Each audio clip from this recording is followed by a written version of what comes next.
Maman wana, mwana mwasi wana, Peniel, ana bana, bakokola un jour. Baotia photo ya maman bango mutakala na internet Alvin. Auzala ana bakoko. Ces enfants auront honte de voir leur maman. Bana bakola.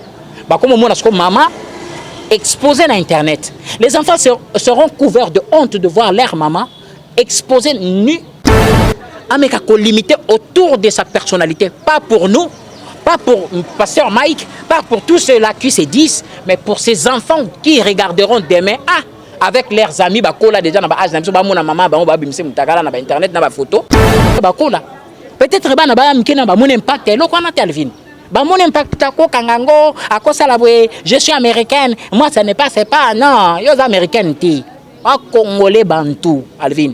Bantou, to ko sanate poto bota mi di banda fo yeba nos origines. Correct.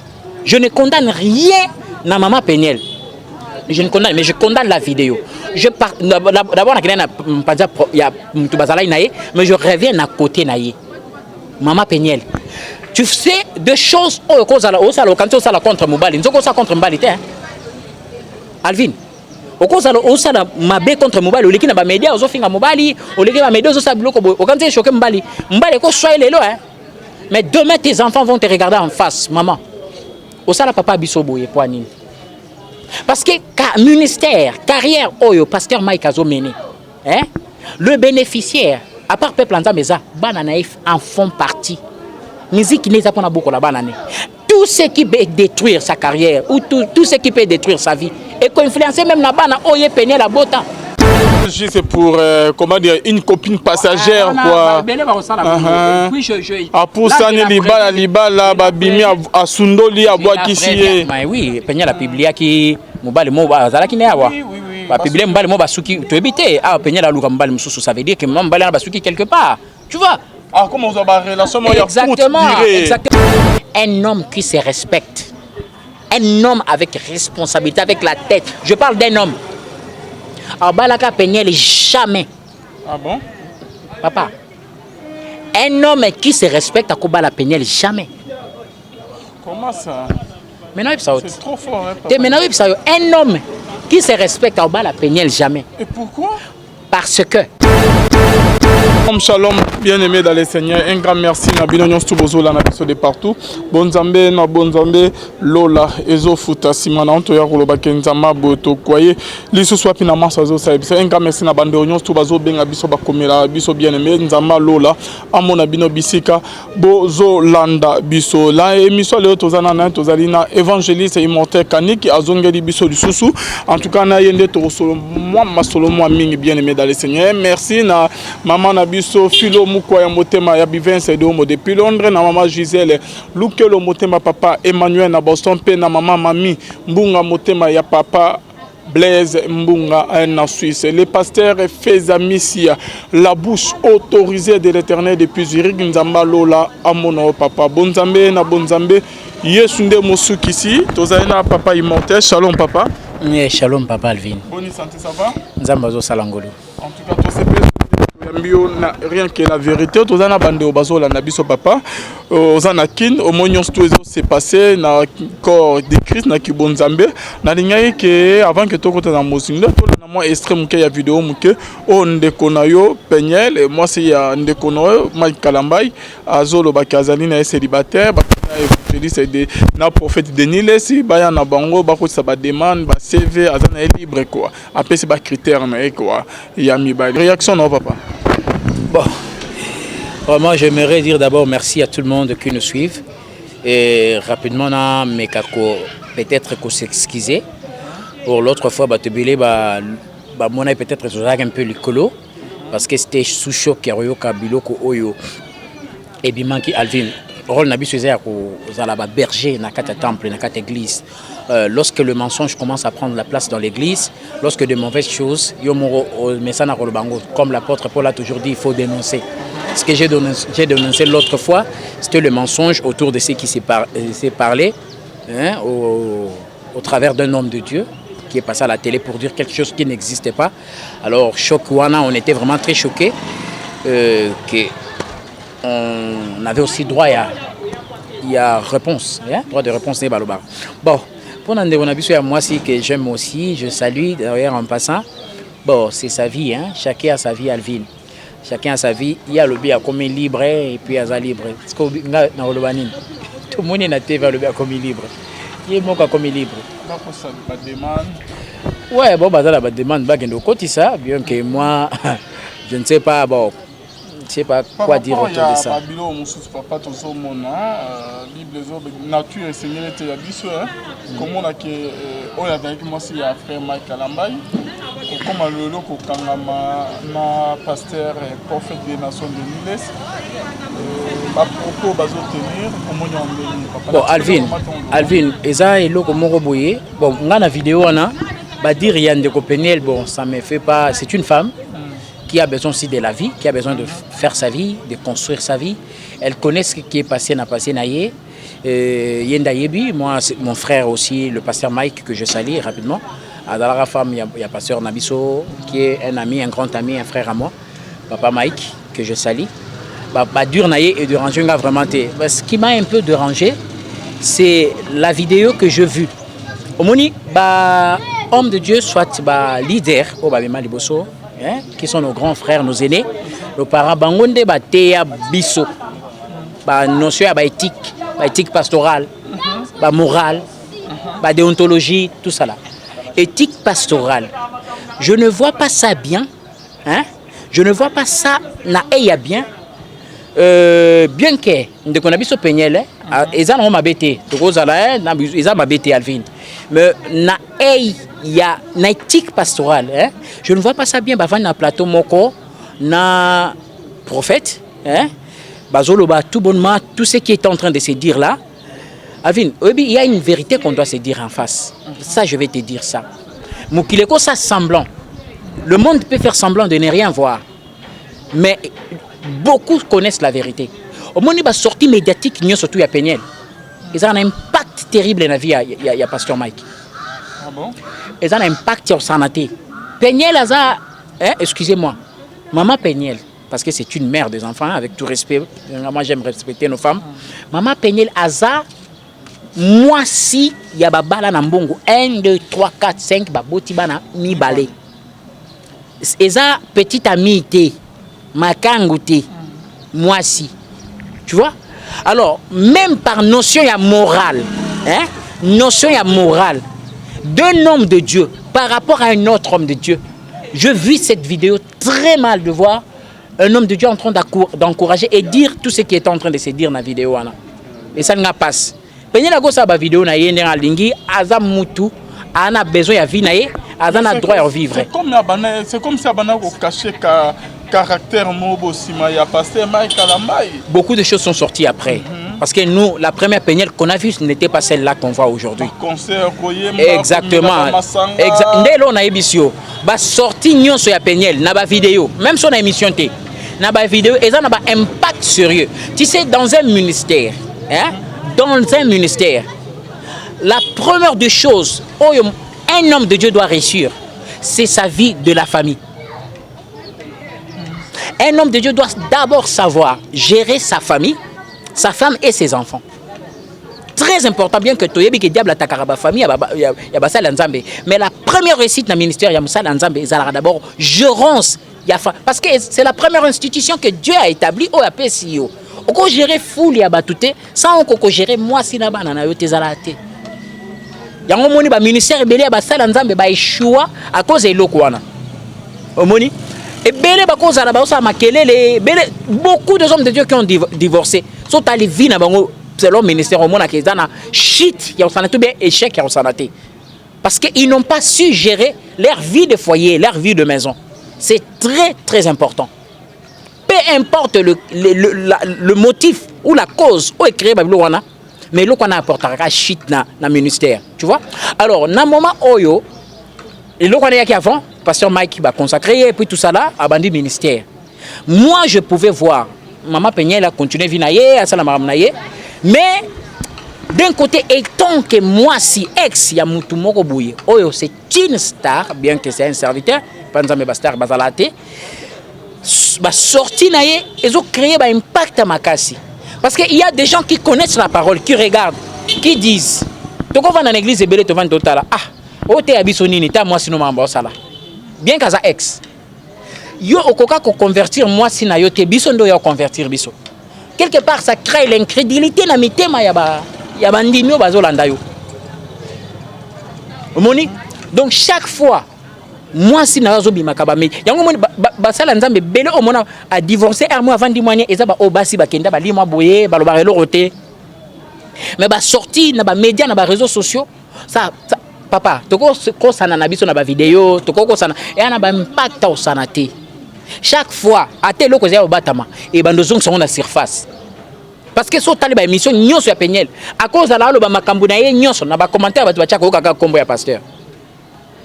Mais moi, journaliste, retourne à combat pasteur. Ça veut dire, ça va commencer à réveiller tout chaque fois cette douleur ou bien cette blessure. Et ben nous avons à la surface. Et puis c'est incrédulité, bakanda. Donc ça veut dire présence, il y a femme mariée, divorcée, ex-femme, na média. Et ça a impact ya makasi na vie ya mobile na yeba kamana, surtout si c'est un serviteur qui est dans le ministère. Alors moi je trouve ça très mal voir encore un autre homme de Dieu revenir avec cette femme na plateau. Papa, ça c'est comme si vous voulez encore ressusciter ma blessure mobo pour n'avoir cloué de comme ça wana. Et na éthique pastorale, moi je crois que je ne sais pas si papa même sur la baza bilo ba terre biso basa le lango, si au baza bena ba notion je crois que c'était pas bien placé parce que nous ne verrons jamais. Tu sais il y a eu quelque chose qui s'est passé Alvin. Excusez nazo tanga bandeko na TV mais et ça la mamu qui nous mona. Jibem Piana, le païen.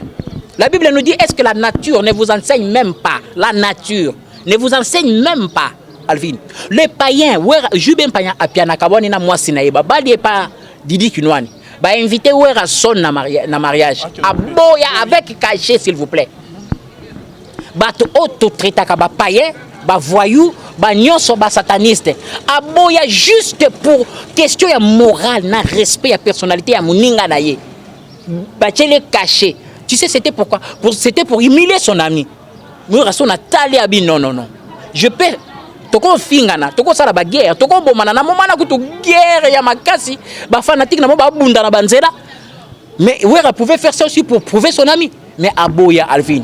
Mais c'est ce qui n'est pas dans notre église. Dans l'église, lorsque Moussa Nzamba quoi il a défaut, il y a un autre pasteur qui s'élève pour clouer un autre. C'est ce qui se passe. Donc pour faire des nuits, il fallait pas. Bakende bakutana na bango na ba resto bakutana na kuku neta lobi kaza mwana na ye parce que ba relation ba toto yebité lola lobi kaza mwana na ye d'accord bakutana na ndenge na bango et puis c'est faux papa mwana ebimika lelo ka po peigner la bandine ba base na ba internet à kabani mais tout ce temps là qui mwana ezala été c'est faux c'est faux bon en fait wana na lobango si mava na chité c'est faux l'éthique pastorale. Hein? Même que éthique pastorale t'es papa nandenge ka ya morale kaka ataka ndo za ba journaliste boy ndeko no mo journaliste au monde ba beba na moi sinaye tout ça là et bon yo za la camarade journaliste na fait tout pays ozopesa ba cadeau solo ba papa ça c'est la méchanceté. Alors vidéo là moi j'étais choqué de voir ça, de voir comment pourtant un homme de Dieu son rôle c'est d'apporter la paix là où il y a le feu. Son rôle c'est d'apporter la paix. Ah, t'es Azan est libre. Azan est sexy, mais la Bible dit na munoko na bino eko bima ba insanité te. Hein? Munoko na biso eza pona ko bénir, pona ko bimisa lobanzambe, mais ce qui sortait de la bouche de l'homme de Dieu, bon vraiment Nzambe na yeye moi yebié. Mais ce que moi j'ai vu m'a laissé un peu choqué, je dis non, ça pouvait pas se passer comme ça. Ça c'est un signe ou soit de la haine ou de la jalousie. Parce que bate belé le loba ministère réseau kende susté ministère réseau koufa alors ba comme luka ba bunda de toutes les façons ba traîner ba msusu ba kita ba na libulu pour pasteur Mike Abandi ministère nelelo a divorcé d'accord bien que même nazo ka ba sujet autour ya ba remariage qui la Bible n'a jamais permis hein parce que la Bible nous dit lorsque bokabani faut monga la team msusu akufa na ebite soki naza erreur na place wana omoni alors bien que ça, mais un ministère mobile, à construire ministère, on est trop jeune. Et les gens sont en train de l'apprécier. Et moi, personnellement, je l'encourage. Je vois très mal, na minute oyo. Na minute où je me vois très mal. Ngana tele matana kanga photo na maman Peniel. Je me vois très mal. Parce que pasteur Mike Ndazawana, à quoi le côté mais soutien na mutema kaka. Ah, c'est comme si on est en train d'encourager. Parce que chaque fois, nde baligana ba mission wana. Ba mataba ki taba fini ka otanga kombo na ye. Et d'un coup, il y a déjà un peuple qui commence à lui faire confiance. Parce que c'est aussi un humain qui peut commettre des erreurs, qui peut commettre des défauts, bien que c'est un serviteur de Dieu. Mais essayez, ayez. Moi, j'étais choqué de voir ça. J'étais choqué vraiment de voir ça. Weranas, JBC ne peuvent pas faire ça. Pourquoi nous, enfants de Dieu, on va arriver là? La jalousie, la haine, la colère envers les autres. Alors, église n'a pas sur les lots, basé église autour il y a haine, na jalousie. Église est comme au Koufa. Ba passer bazo tchela na ba poison. Ba passer bazo créer ba problème pour moninga à Kundama. On a écouté avec toi beaucoup ba rambebele ça le meline pasteur na biso Moïse Mbiye tout ça là, il y a eu de complicité, ba congloméré ba pasteur pour ba mettre par terre la gloire de l'autre, de ranger les autres.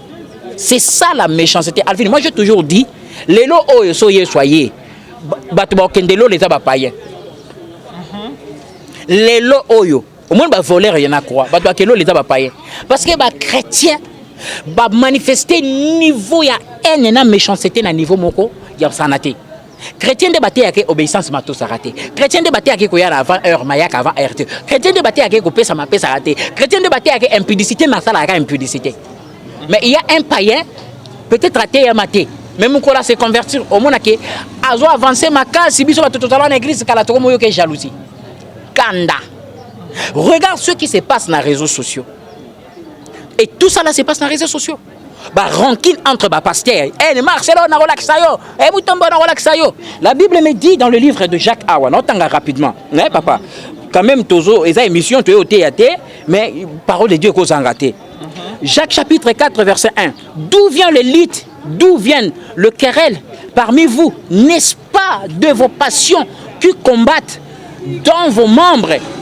Vous convoitez et vous ne possédez pas. Vous êtes meurtriers et enviés et vous ne pouvez pas obtenir. Vous avez de querelles et de lit et vous ne possédez pas parce que vous ne demandez pas. Papa, ba lutte, ba querelle, ba unanimité, ba bilo wana nyo surtout et outil à cause de convoitise. Oh azaboué, ah oh comme boué, na sandeni. Ah ouais ministère comme mata, na créé ka elo mo poto ko isaye. Ah Mike ndeni, parce que Mike comme mo na mikolo, azala présidence, azola accent tozo benga na téléphone ezo yambate ale, to créer. Ozawa puis ya ka to sala émission, ba bilo ke zo sala mikolo yango yo Alvin. To faire chiter moko. Asal oh ya sala erreur. Oh, Soumouki, d'accord. Aleki a confessé à Sengi pardon. D'accord, ça ne vaut même pas la peine, Alvin. Cette vidéo n'a pas la place d'exister. Éthique pastorale, habité Sogi et Zalara Bongo Toté, habité Basala Nzambo Baolanda Biso. Ozo Sala Muninga. Kosala na Muninga te Ozo Lukaba Salayo. Oh, on dit Mate Basala Nayo Alvin. Lelo Eza Pasteur Mike. Lobe ezala mususu lobe ezala wana. Donc prophète Denis laisse sali actement Yamabe. Yamabe makasi. Non mais tout le monde peut faire ça. Tout le monde peut faire ça, pas un homme de Dieu na télé à moins que ozala na rancune na haine contre Muninga. Toi Azolika profime aussi ma peignelle. Azolika non, il y a beaucoup de choses qui sont là derrière. Moi je demanderais même à pasteur Mike de ne pas regarder même ça. Attends là écoute. Parce que les gens provoquent comme ça. Peut-être Oloba, Abima, Moni, tout ça là. Les gens comme ça. Mais moi, je crois que l'église d'aujourd'hui, nous devons cultiver cet amour. L'amour couvre, l'amour pardonne, l'amour supporte, Alvin. Bolingoana, Oyo, et ça, la question construit l'église. L'église est comme une haine, il y a au sanate. Haine, il y a au sanate. Mais yo, qu'est-ce que biloko, ezobimana munoko, ya bango. Aye mubimba, yo kanzoto sexy. Alvin, ba minoko oyo tende bando bimsa ba prophétie il y a de temps passé. Ba minoko oyo tena ba miss oyo comme tala ba sexy oyo yango ezaki na ba écran prophétique te. Écran prophétique mo ba ucho mo na lobi a ke Kabila azonga na 2023. Ka ba miss ongo yango na te. Mais quel est ce Dieu qu'on sert? Non, parce que les gens vont essayer de dire non, asa hypocrite pas Alvin. L'hypocrisie et c'est que ça là on fait là, c'est autre chose. Comprendre? C'est autre chose, c'est hypocrite. Mais moral, il y a beaucoup de nzambe, il y a beaucoup pasteur. yabu oyo ba am ozolanda na ndako ote ya bango nini ote ya bango nini leur ozo mettre moi si ya ex ya un serviteur de Dieu on mettrait aux enchères maman ya bana même pour le respect de la personnalité de cet homme de Dieu le respect so boza na relation boyebani so bokuta na muta pekisi bino azate Peniel a droit de reprendre sa vie Peniel a droit de recommencer sa vie ça c'est sa vie Alvin a droit mais moi je regardais je dis non ça il y a la haine il y a quelque chose qui ne va pas parce que to comme le kana télé ah Mike na lingake mingi mzoko lingaka ite vous comprenez Mike na lingake mingi mzoko lingaka ite okana ye sala parce que moi je ne pense pas je ne vois pas où est Rasson a tellement ça la JB Bongo si où est Rasson que nous avons traité des païens il n'a pas pu faire ça à JB combien un homme de Dieu est en train de faire à son ami Alvin je vais te dire un truc au moment où Ramazzo les pas païens je répète ça lola o ba païen ba kota ba chrétien ba otikala ba païen ba kota lelo ba chrétien ba est-ce que yebi anenini regarde ce qui se passe dans les chrétiens la haine parmi les chrétiens koyina eza na quatre églises na monde au trouvant même pas même frère Patrice a dit oh je n'étais pas soyez moi comprenant je cherchais le monde je l'ai trouvé dans l'église je cherche l'église je l'ai trouvé dans le monde les lots tu peux te sentir mieux à l'aise dehors que dans l'église Alvin on se sent en sécurité à l'extérieur de l'église que dans l'église église ozo banga batelo poison so mona batu bake uluka yeso meto banga batelo poison église ozo bangisa godi po ba yibo ba téléphone na quatre église Alvin lelo oyo sotali image ya église ya lelo na ba païens les païens font plus l'église que nous net par exemple na tuna webi âge nini ane nini Kofi Olomide ba balana na mama lia mais on traite Kofi Olomide de tout mais jusqu'aujourd'hui azala moi sinaye webi combien des années excusez combien des années où Rasson ba balani na mampata mais combien des années de profanes continuent à garder leurs femmes ce n'est que nos femmes biso ba chrétiens ba serviteurs de ba femmes ba vanda ba mabalate de ba divorcer liste ba divorcer à plus élevé années dans quatre églises l'église est détruite pourrie par ces têtes là non bandaro frapper ango et puis je dirais ça c'est l'heure est arrivée on ne touchez pas non l'heure est arrivée de se regarder en face de dire à nos pasteurs nos leaders de se repentir de reprendre cet évangile de la vérité ba pasteur ba manifester haine na public nyonso public ezomona ba pasteur ba manifester jalousie ba pasteur ebele ba kufi awalvin ebele ba kufi na ba maladie ya sida ebele ba kufi na ba poison o ba ninga na ba bomi na bango ba sida o ba zui na ba sœur église sœur moi qui meli na église ayo ka lobby ko pasteur abimi na pasteur a zui sida parce que impudicité protection nzambe zate yepé à son tour abando bima na ba sœur mususu abomi église.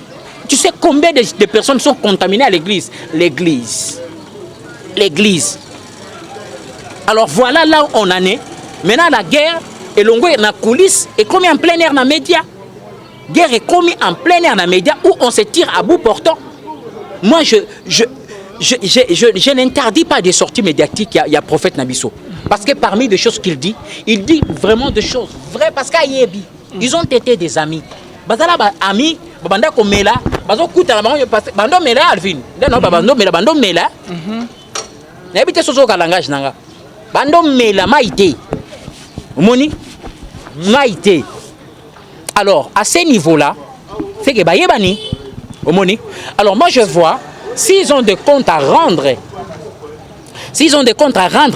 Ba bengana ba se rendre en gros na ba coulisse ou be ba nini ou be ba ke na ba justice ou be ba nini ba sala o nyoso mamoni ba osala tu vois mais oyo wane comme sala en plein air c'est la honte qui revient à l'église c'est la honte my daddy tout ça là et moi c'est ex ya pasteur mususu netio bo mettre aux enchères Alvin eza soni et a soni makasi eza soni ya kosaranate bazwa ex ya pasteur mususu ba mettre aux enchères nazo bisayo Alvin on peut se voiler la face on peut se mentir toutes les sorties médiatiques tout même ba vidéo na internet ya Peniel ya maman Peniel eza na maman impact na ministère ya pasteur na vie ya pasteur Mike eza passe et bon moi aussi d'un côté je regarde na vidéo wana ou bien soit en commençant par la vidéo na ba photo je sais que maman Peniel a sa vie naie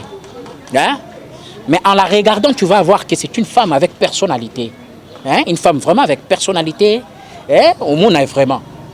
Bien qu'il y a des choses où elle a touché un peu les bas. Tu sais, lorsque aux autres publient dans Internet des photos de sous-vêtements, une vidéo, un pasteur, des fois on les fait aujourd'hui. Alvin, il y a des choses qu'on fait aujourd'hui. Le passé a toujours influencé le présent. Tu vivras même belé au tout ça là n'a passé l'élo Alvin. Ba erreur y a ba passé mutu belé mutu bon ça là qui nduma n'a passé abe la maladie l'élo. Ba conséquences y a passé nous les vivons au présent. Il y a des choses qu'elle est en train de faire aujourd'hui poussées par des gens. Nit Nayoki, si c'était moi, le pasteur, le prophète, je dirais à maman Peniel non. Au cours c'est exhibé bon internet c'était. Peut-être elle verra ça que c'est mal. Au comité kabo mutagala l'internet c'était. Mais tu vois un prophète qui dit ah ça lénine, ah ça sexy. Nous autres on a mon côté. Tout ça là, c'est triste d'écouter ça. Même si tu le banzambe pembe ni Alvin. Mama wana, mwana mwasi wana, Peniel, ana bana bakokola un jour. Ba ocha photo ya mama bango mutakala na internet Alvin. Auzala na bakoko. Ces enfants auront honte de voir leur maman en bikini, les bakola. Peut-être bana ba mkena ba mon impact lo kwana Alvin. Ba mon impact ko kangango akosala boye je suis américaine, moi ça n'est pas c'est pas non, yo américaine ti. A congolais bantou Alvin. Bantou, toko sanate poto botami di banda fo yeba nos origines. Là ils ont publié dans sous-vêtements, c'est sa vie, elle fait la pub. D'accord, c'est pas mal, moi je ne refuse pas. Mais sauf que avec le temps bana ba kola.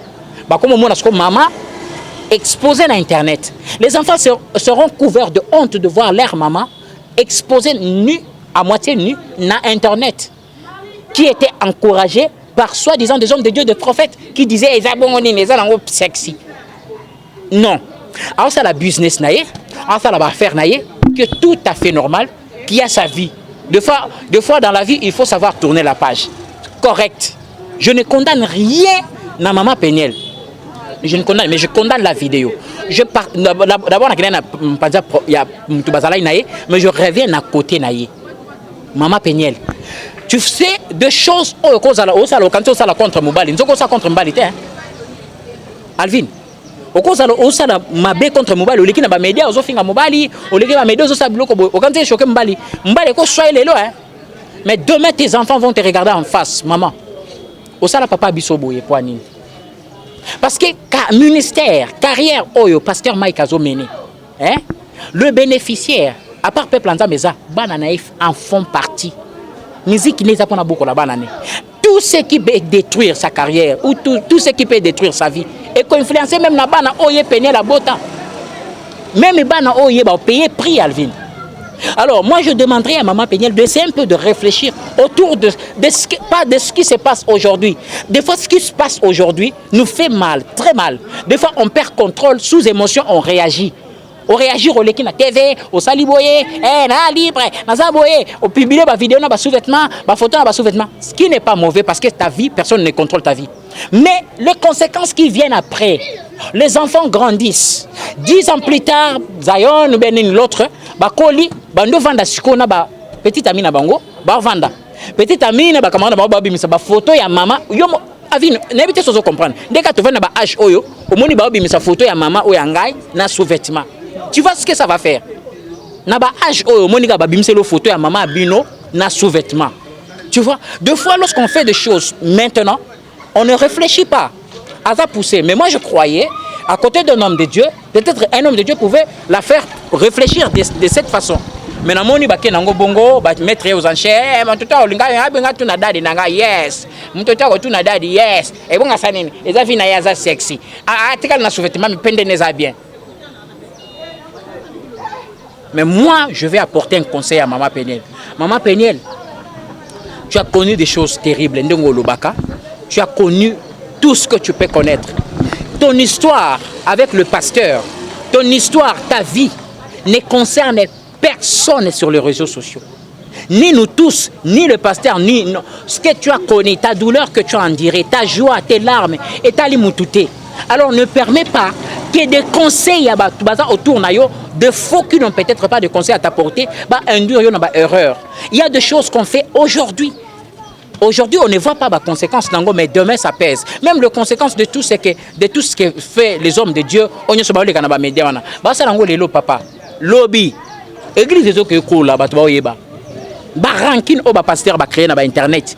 Et peser lobby à Saranaté Alvin. Il y a Saranaté. On peut se tromper aujourd'hui, mais pas demain. Ce qu'on fait dans le passé, ou ce que nous avons fait dans le passé, on les paye aujourd'hui. Ce que nous faisons aujourd'hui, on va les payer demain. Maman Peniel a Megagota les Lokwana. C'est pas important, elle est déjà trop belle. Elle est déjà tout avec toute sa personnalité. Bambon, on a un lobby wana. A Megagota les Lokwana. A Megako limité autour de sa personnalité. Pas pour nous, pas pour Pasteur Mike, pas pour tous ceux-là qui se disent, mais pour ces enfants qui regarderont demain. Avec leurs amis, bakola déjà na ba âge na biso ba mona maman ba bimse mutakala na ba internet na ba photo na ba bikini ba vandi boy. Non, ces enfants sont congolais, ne sont pas américains. Ba yo ka Sonia ou la sa photo maman ba on a sous-vêtements na miso ba to Alvin. Toko sanate. Ba to ba betele maboko lelo, lobi ba ofinga yi. Ba ko mobimsa ba ofinga bana ne ba loba. Bino boloba nini? Lobi ba otele ma ba ofinga bana Peniel baba. Bino boloba nini mama bino ndumba munena atikala na ba kaleso na ba internet. Kaka ba to ba betele maboko lelo, nde ba ofinga lobi bana. Vous comprenez, Alvin? Deux fois, on doit réfléchir. Batouba betele maboko lelo, moupenia, attaquer. Peut-être quand ça va atteindre Pasteur Mike. Pasteur Mike avant dîner. Va atteindre été. Lui, il est capable de recevoir le coup. Mais 10 ans plus tard, avec les enfants. Banasko bakoli, moi na liboso comme na 20 ans, na moi petite amie na ina ba camarade ne ba vandisco camarade moi bimisi na téléphone, photo maman bino na ba sous-vêtements. Tu sens ce que ça fait. Et ils vont demander à maman, maman, est-ce que pour nourrir Bisso, il fallait seulement que tu restes comme ça? Maman, pour beaucoup la Bisso, il fallait seulement que tu nous amènes. Et puis, il y aura des gens qui vont s'élever. T'es zalaki bakaleso te. Azalaka mobulu ndumba munene. Bato ba bimsaka ba spéculation. Lelo bazalo bibe ba ozalaka. Kaka ba photo wana. Nde ba bibisa ngona ba histoire mususu qui n'est pas vrai. Et bima susu te ka bando te ka ba sous-vêtements. Et bima ba yebsi bana te. Maman bina zaki na boulevard atambolaka. Photo yango yo. Elle essaie un peu de penser sur demain, des choses qui nous font mal aujourd'hui, que cela ne nous pousse pas à commettre des erreurs qui vont nous faire payer demain. Très important dans la vie. Alandate conseil à Banini, si l'homme a essayé, c'est normal parce que si ma foute qui moi passe pour le loba malongé bimayanzambe. Mais à me réfléchir un peu, à me coûter un peu autour du comportement, à me ça la business naïe 200 mains et puis calmement. Et c'est passé bien. Je conseille à tous les hommes de Dieu aussi, même à l'homme de Dieu qui a fait ça, naïtique pastorale ou bien morale, ça ne se fait pas, papa. Ça ne se fait pas. Moi, c'est un déconayo. Attention aux anciens boxeurs ou bien ex-prophètes ou bien nini. Mais mon bandi ministère est ça. Faire ça, beaucoup de battre choc au ndeko azaki kotaza ayoki. JB. Ouera n'a jamais accepté de faire ça à JB. La Bible nous dit, la nature ne vous enseigne pas. Si le monde ne peut pas faire ça, pourquoi nous, enfants de Dieu, on doit se faire ça? C'est un peu ça que j'avais à dire. Papa Immortel Kanik, est-ce que Peniel Bamaramazo Sala, est-ce qu'il y a vraiment exemple à suivre? Toi, moi, c'est Sengeli vraiment qui est Sengeli Koubal. Bon, tu sais, Alvin n'a pas de vérité. Nga la hypocrite na flatara tout na problème na maman Peniel te na problème na papa Mike te papa Mike ko limbisanga na elo na loba sikoyo na problème te. Tu sais, il y a des choses qu'on fait dans la vie, tout le monde a des conséquences nangote. Bien que tout ça sous choc, bien que tout ça sous douleur. Au moins ba réaction na kanda nyonso ya Peniel. Ba maramnyonso ça ya kanda ou poussé à ça la nyonso à ça na internet. Un homme qui se respecte. Un homme avec responsabilité, avec la tête. Je parle d'un homme. Alors, Balaka Peniel, jamais. Ah bon? Papa. Un homme qui se respecte à Kobala Peniel, jamais. Comment ça? C'est trop fort, hein, papa. Un homme qui se respecte à Kobala Peniel, jamais. Et pourquoi? Parce que, Batubate Yaye, va conduire une erreur. Batubate va nous pousser à attaquer l'Internet, va conduire une erreur. Quel est cet homme responsable qui va accepter, moi, s'il n'est à exposer vie dans Internet, dans les réseaux sociaux? Quel est cet homme responsable? Qui va accepter de traverser les humiliations dans Internet? On ne traite pas les histoires de famille dans Internet. Alors, les erreurs faites dans Internet, ça laisse un homme responsable à réfléchir avant de faire un pas. Donc, parlons aussi, je vous comprends bien, au lobby que Péniel, encore pour ta nom mobile à série, tu as balayé. À moins qu'à changer, à se convertir. Donc, attends. À se convertir par rapport à la réaction sur Internet. Il paraît que Nayoka c'est une bonne fille, une bonne personne. Nayoka. Il y a de réactions. Non, il y a de réactions. Il y a de réactions qui sortent sous la colère. Nakanda. La réaction c'est ça. Mais ça erreur. Tout ce que Péniel a fait sur Internet, peu importe la douleur, peu importe le cause, peu importe le choc, et ça erreur. Parce qu'elle a pensé, elle a pensé au présent, elle a pensé à la douleur qui était là. Elle a pensé à choc, mais elle n'a pas pensé à demain alors. Bon, au Kabouani, na sali divorce, ok d'accord, tu es libre, tu peux faire. Ou sali ta page d'internet, au publier, papa. C'est officiel, le divorce est consommé, lobby, c'est officiel. Tu n'auras plus besoin de te remarier. Tu auras bien sûr besoin de là. Un homme qui réfléchit, abandonne sa vidéo, oh tala. Alors, mituna. Ah, est-ce que na marambo est salama awa? Mutumabe zaka pasteur Mike. Parce que mukili papa, mukili koza les oloba. Bata mitu baza bavanda ba réfléchir. Bata mitu bavandi ba réfléchir. Otala, au moins moi ça zolela ça oui. Il y a eu tout ce qu'il y a eu au bisoto yébité. Parce que nous tous là, nous parlons sur Internet. Nous ne connaissons pas la vraie vérité. Ensuite, il y a attitude, il y a Péniel, réaction, papa. C'est comme si moi qui le comment pèse ma calamai raison. Et ça erreur parce que elle s'est contentée de la douleur du présent. Elle s'est contentée de la colère du présent. Donc il y a ça pour lancer ça ma calamai. Et l'air abanda au sala, l'air au sala. Les gens acclamaient sur Internet. Ah, Moupenia Panzaye, Moupenia Panzaye. Mais les gens ne savaient pas qu'après Moupenia, alors Luc a besoin à reprendre vie. Tu comprends? Laisse-moi Moupenia. Bando acclamé Moupenia Panzaye, Mike boxer, Mike tout ça là. Mike Aza Moubali, papa. Moubali. J'aime toujours dire ça. La vie amoureuse d'une femme est trop courte que celui d'un homme. Un homme à 50 ans peut paraître jeune. Mais moi, cité. Alvin, moi ça a courte durée, surtout soit boti, attention.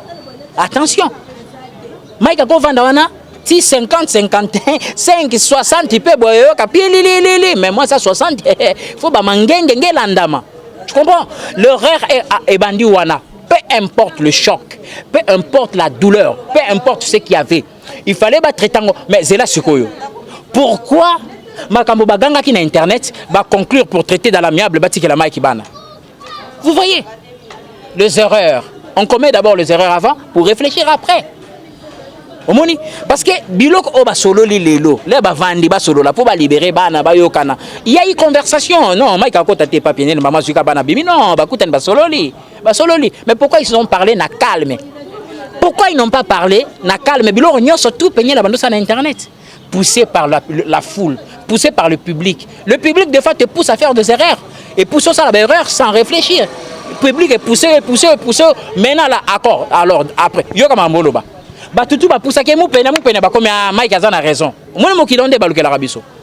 C'est la même chose. Lorsqu'on a un désir, avant discoyo, on a pas des critères, batambongo, batanini, on a pas des critères. Mais ce qu'on a des critères, on a batamaye les peu basati. Batamaye les peu basati, ko bavandi, bazongi sisko film na yondo bandaka ndebo bembani na internet bando tala sko ba attitude bando tala ba bibloko bando tala ce que tu as fait muta comme tout toi comme ba kamonoko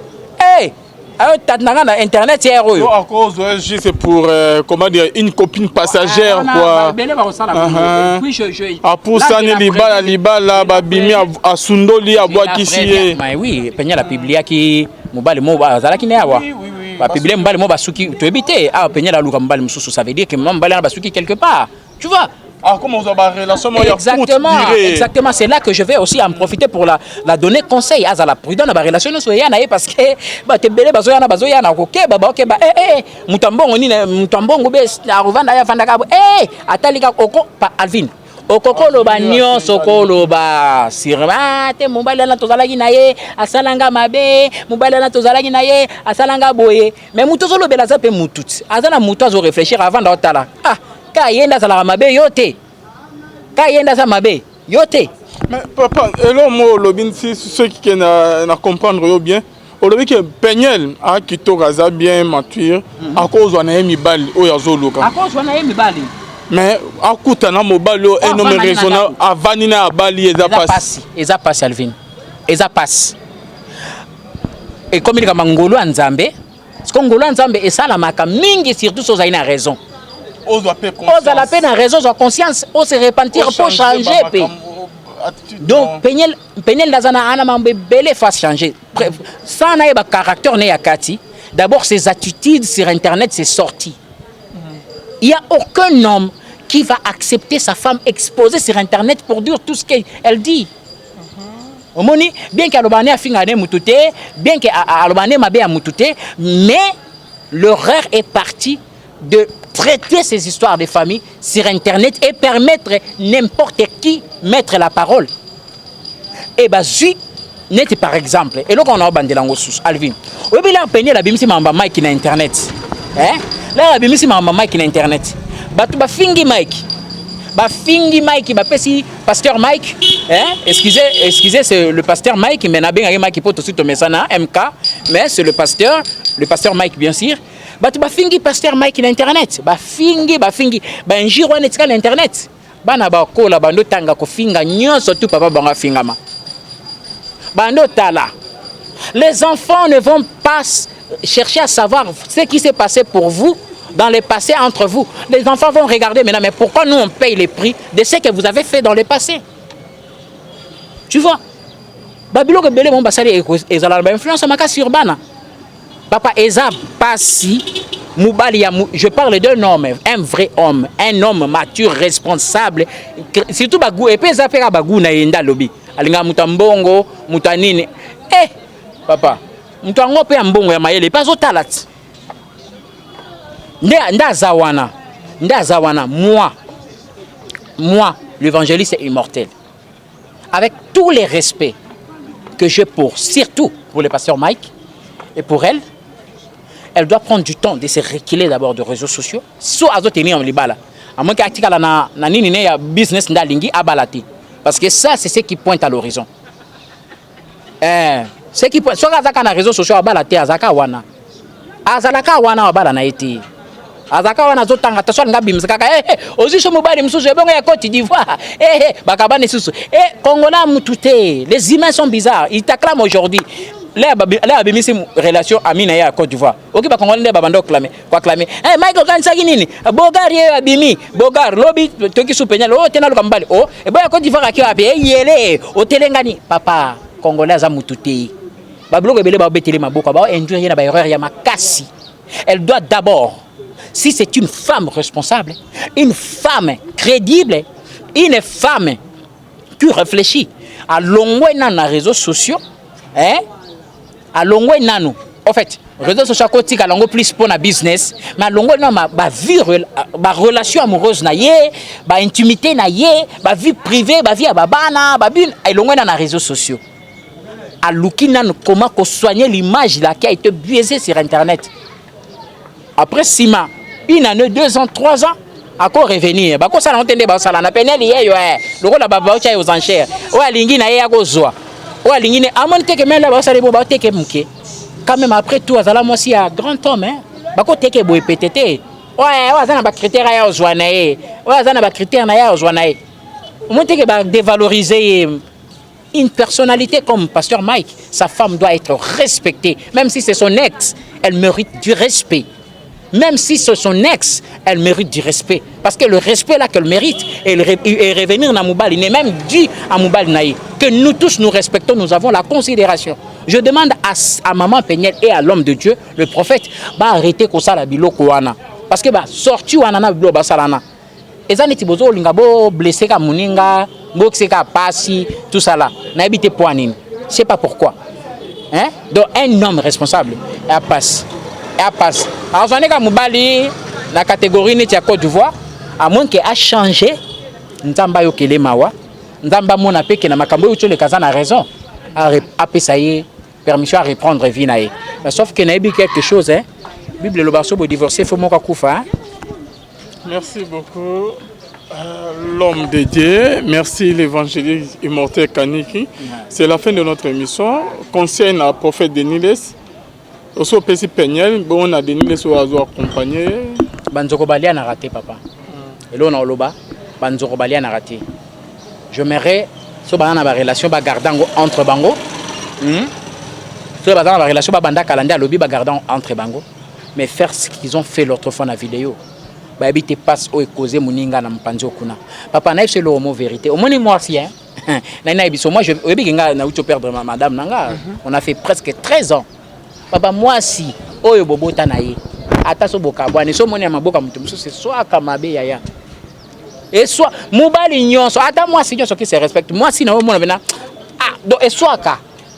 Les balo babongo na TVA ko soit kamata ata so baka bwana bango soit ka papa. Et ça, là, madame, et ça n'a pas si. Alors je demande à l'homme de Dieu qu'il arrête un peu de faire ça. Bon, on a vu qu'il y a le bique biso tout péta. Hein? Tout péta, pétage. Tout pétage. Mais pétage, on peut tout à la tête. Dans l'église, pétage, Jesus. C'est la fin de notre émission. Votre numéro de contact 081 plus 243 81 40 26 955.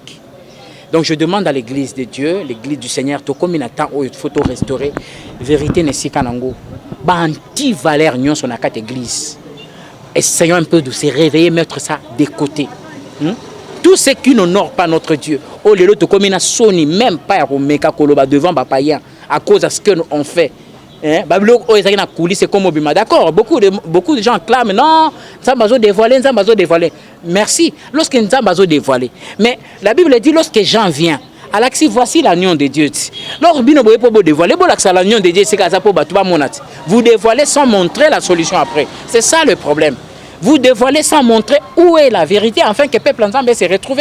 Il faut, lorsque vous dénoncez le mal, montrer le chemin de la vérité. Ce n'est pas vos petits polémiques sur Internet, vos pensées, vos ventes, vos buzz. Malheureusement qu'aujourd'hui, les pasteurs, les serviteurs ensemble, les vies des enfants de Dieu ne leur préoccupent pas. Et comme plus les views, on dirait qu'il y a combien de personnes batalinga, combien de views, combien de likes. C'est toujours ça. Alors ça nous entraîne à faire des choses inattendu, inadmissible dans cette église. Vraiment, c'est choquant. Donc, j'étais choqué pour cette vidéo. Mais moi, je demande à l'homme de Dieu surtout et à Maman Peniel pour le respect. On s'en fout parce que ça ne nous regarde pas, c'est ta vie, tu es libre. Mais le respect des enfants qui vont prendre les éléments d'aujourd'hui, bondir ça demain pour demander maman, pourquoi tu avais fait ça? Parce que ça viendra un jour. Merci. Bonzambe, na Bonzambe, Lola, Ezofuta. Merci na John Kamande, Oya Zasima Caméra, tout le monde a une balasima baye.